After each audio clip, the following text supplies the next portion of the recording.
பேசும்போது நடிகர் கூட்டத்தின் பின்னால் போகிற கூட்டம்னு சொல்லி பேசியிருக்காரு. நடிகருக்கும் தலைவருக்கும் வித்தியாசம் தெரியாத கூட்டம்னு சொல்லியிருக்காரு. அதுக்கு நீங்க என்ன சொல்ல விரும்புறீங்க? அவரே சினிமா துறையில இருந்து வந்தவர் தான். இப்ப புரட்சி தலைவர் எம்ஜிஆர் யாரு, பொன்மனச்செம்மல் எம்ஜிஆர் யாரு, புரட்சி தலைவி அம்மா யாருங்க? திரையில் மட்டுமே நடிக்கக்கூடிய தலைவர் எங்களுடைய தலைவர்.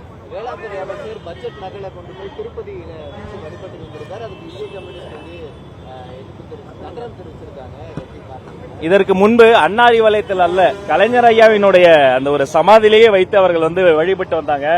அது இது அவருடைய ஒரு தனிப்பட்ட ஒரு இறை நம்பிக்கையை நாம அப்படி விமர்சனம் பண்ண முடியாது. இதற்கு முன்பு இது மாதிரி நடந்திருக்கிறது. இந்த பட்ஜெட்டுக்கு பின்பு கல்வித்துறையில என்னென்ன மாதிரியான மாற்றங்கள் நீங்க எதிர்பார்க்கலாம்? அரசு பள்ளியை பொறுத்த வரைக்கும்ங்க, தற்போது இருக்கக்கூடிய அந்த இன்ஃப்ராஸ்ட்ரக்சரை மேம்படுத்தணும்.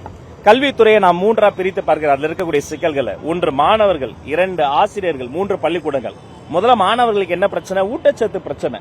அவங்க நீண்ட நெடிய காலமா கார்போஹைட்ரேட்ஸை நம்ம கொடுத்துக்கிட்டு இருக்கிறோம். அவங்களுக்கு புரோட்டீன் ஃபுட் வேணும். அப்ப அந்த சிக்கன் பிரியாணி வேணும்னா நான் ஒரு பரிந்துரை செய்திருக்கிறேன்.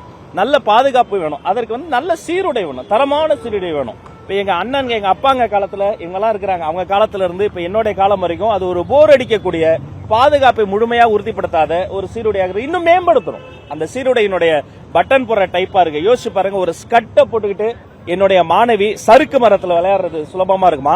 ஒரு ஜெர்சி போட்டு, ஒரு ஸ்போர்ட்ஸுக்கான டி ஷர்ட்டையும் பேண்ட்டையும் ஷூவையும் போட்டு சறுக்கு விளையாடல ஒரு பெண் மாணவி விளையாட முடியுமா? அப்ப காலத்துக்கு ஏற்ற போல சீரிய மாறும். இந்த மாணவர்கள் நலன் சார்ந்த பிரச்சனை ஒரு பக்கம். இன்னொரு பக்கம் ஆசிரியர்கள் நீண்ட நெடிய காலமா பாவங்க 18 வருஷம் 20 வருஷம் போராடுறவங்க இருக்கிறாங்க.